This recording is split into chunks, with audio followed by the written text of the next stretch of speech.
I have to stop giving time and energy to strangers on the internet, even if they're well-meaning, but most often they're not. Welcome back to CCB. I'm Jen. I am a full-time content creator, and on this channel, we are going to be talking about the things that I struggle with as a professional content creator.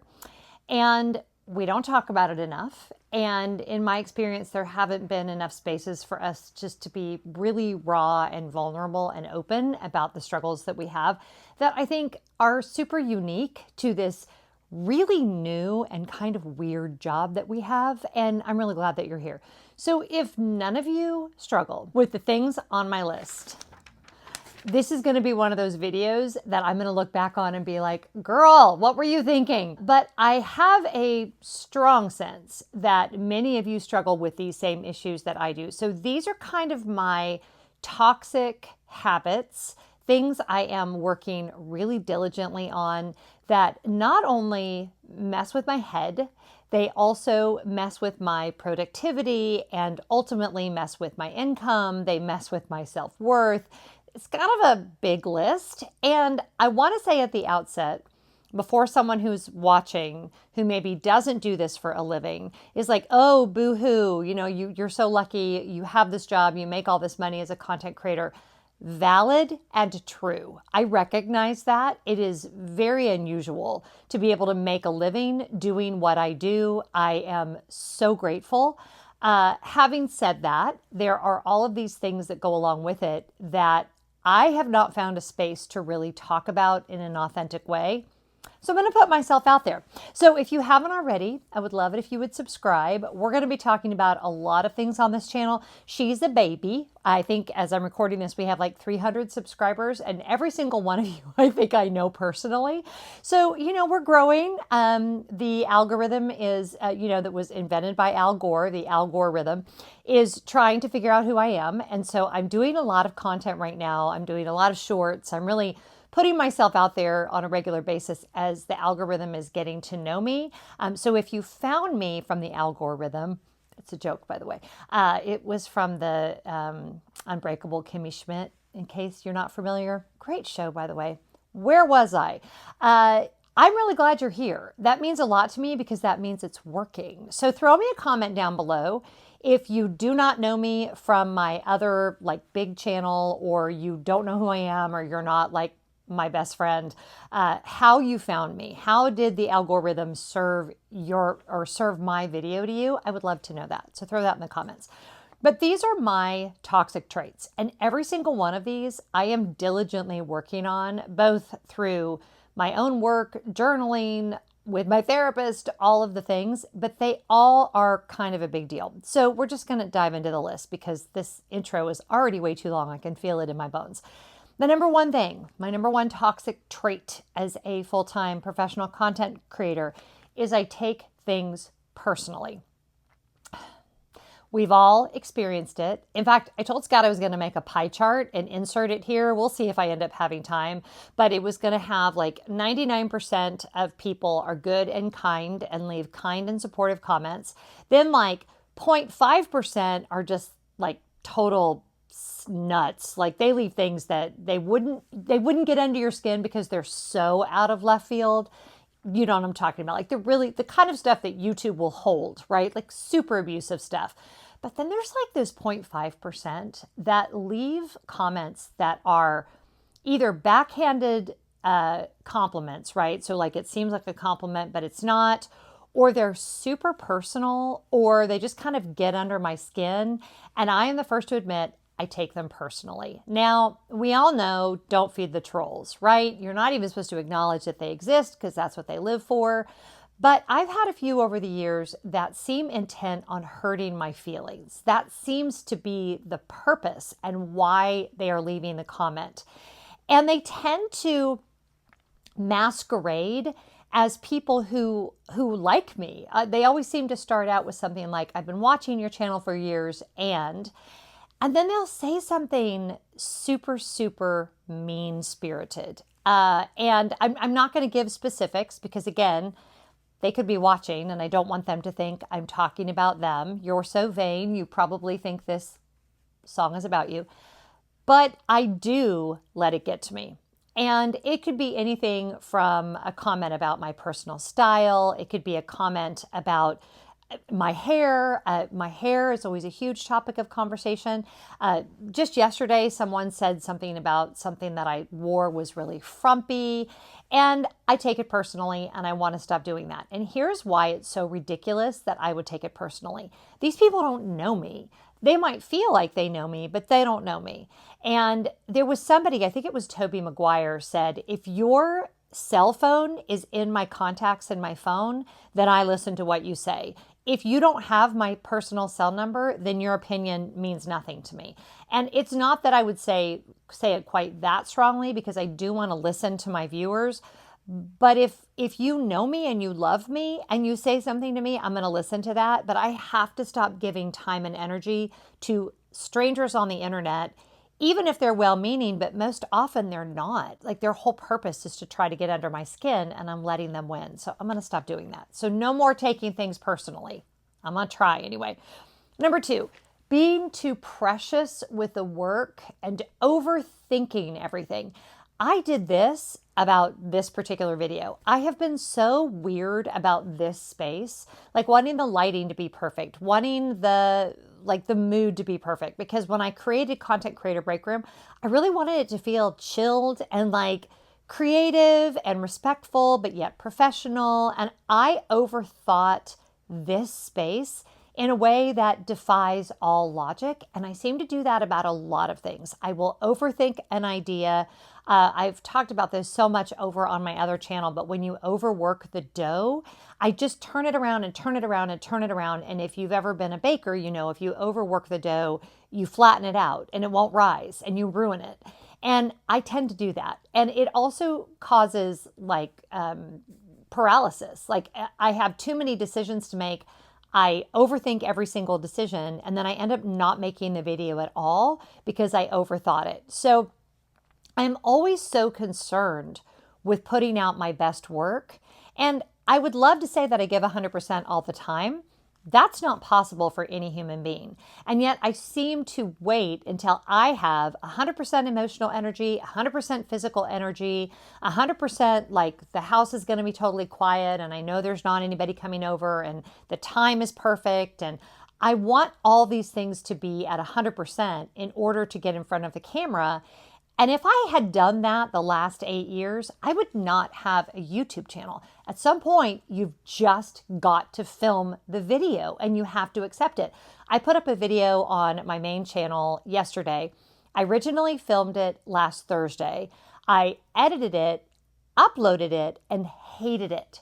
I hated it. And I had convinced myself that I was going to reshoot the entire video. And then 2 days ago, I went to I did not put up a video this past weekend. You know, I sent out a community post saying, I'm sorry, the video I was going to put up just didn't quite meet my expectations, so I'm not going to put it up. Was going to refilm the video. I'm like, Jen, go back and look at it one more time. I re-looked at the files. I did some editing. I added a few shots in. I added some graphics, and I was like, this is a really good video. There is no reason to reshoot this video. You are wasting time that you don't have. Ship it. Make this video work. I did. It's now sitting at just over 10,000 views. It's performing really well for me. It's like at a 3 out of 10. By the way, we're going to talk about numbers in just a minute. But it was a good video. There was nothing wrong with it. But the version of myself that was looking at it the first time, I just wasn't vibing with it.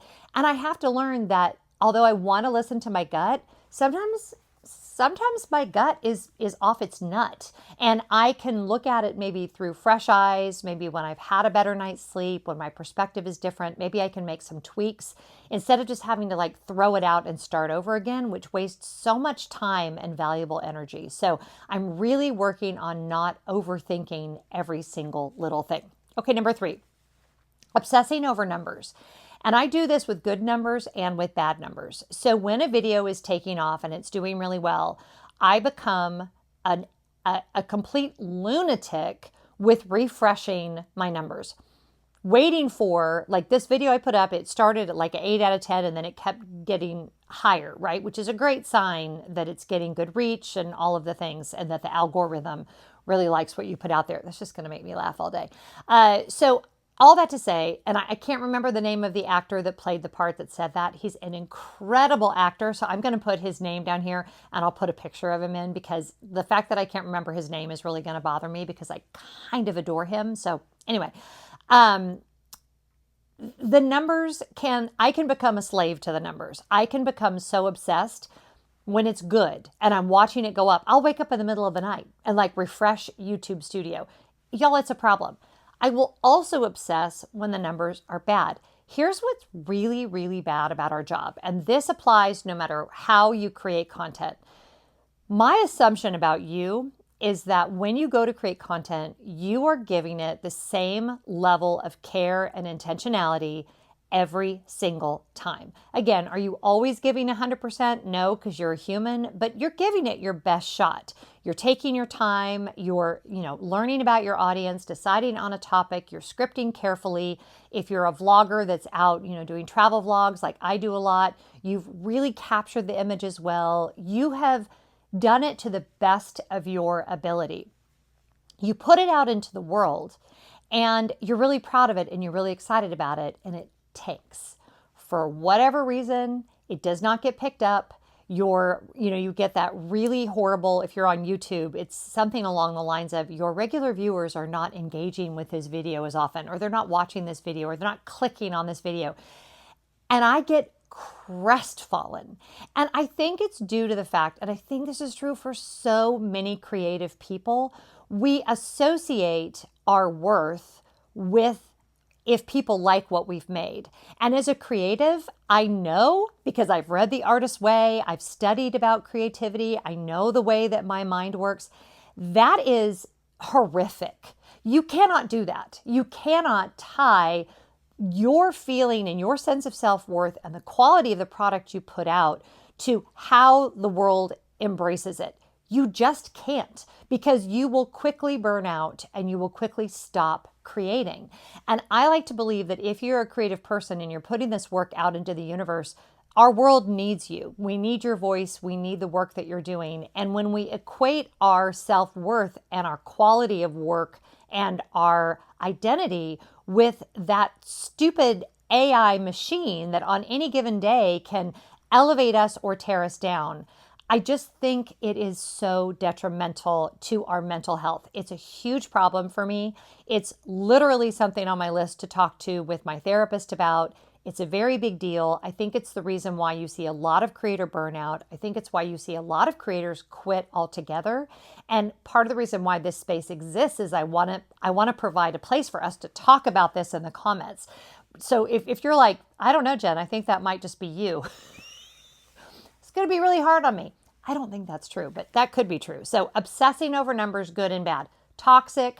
I'm going to stop doing it. You stop doing it. Let's put our best work out there, continue to show up, continue to learn, continue to do our best, and find our self-worth centered in who we are, not in the production value of what we churn out. Okay. We're both going to work on that, you and me. Not letting people in, which then creates a shame spiral. And this is kind of in regards to everything that I already talked about, because this is such a lonely job. And even those of you that film, like I think about my friends, Ben and David, I have several friends who film with a partner, a husband or a wife or a girlfriend or a sister or whatever. Even when you have that other person, I think we tend to keep a lot of our challenges to ourselves. In my case, the reason I don't let a lot of people into these challenges is I still struggle with the identity of this being a real job, which is absurdity, because my business is on track to make more money than I ever made in a real job. I am paying more taxes than I've ever paid in a real job. This is a real job. And yet I feel this weird hesitation to chat about the frustrations of this very real job with my husband or with my friends or with my sister, because I feel like, well, I should just be so grateful that I get to do it that it's not okay for me to complain about it. And to be honest, we do this to creators, right? Like in the world, if a creator dares to say, or if an actor, for instance, dares to say something about paparazzi or women being objectified and they're entertainers, it's like, well, if you didn't want that, you shouldn't have gone into that business. We do that to people. And so I tend to internalize all of these negative feelings and then feel like this shame spiral because I am not talking about it. And maybe this channel is just completely self-serving because I wanted a space where I could talk about this kind of thing. And I kind of love that right now we're little because we can be open. And I said in my intro video to this channel, this is video number 3, that I was going to really guard the comments. And if somebody comes in and is like playing, I am not going to be about the douche canoes. There is not going to be any nonsense going on, right? This is going to be a safe space if it kills me. But there are real struggles, especially when your job is tied to whether or not the algorithm likes you and whether or not people as a whole like you. That will mess with your head, and we need to have safe spaces to talk about this. We need to have a group of very close friends, people that we can text a screenshot of a really ugly comment so that they will help us see it as funny and how sad that person is instead of internalizing it and shoving it down and really letting it get to us.